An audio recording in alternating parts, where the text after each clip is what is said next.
прозвучит песня из репертуара украинской певицы Джамалы 1944. Исполняет Назым Муратхан.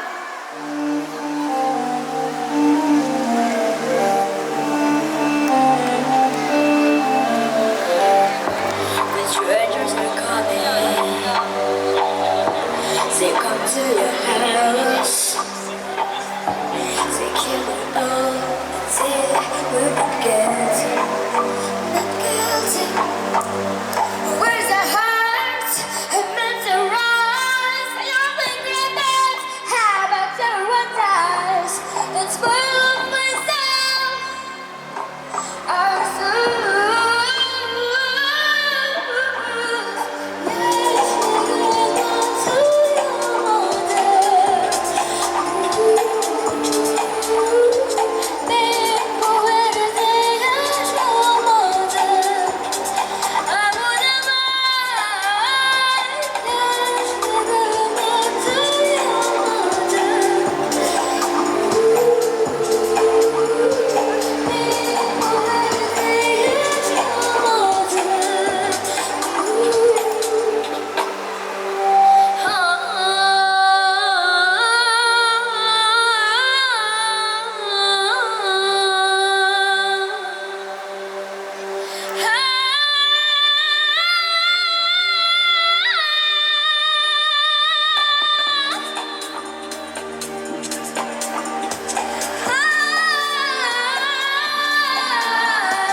Назым Муратхан.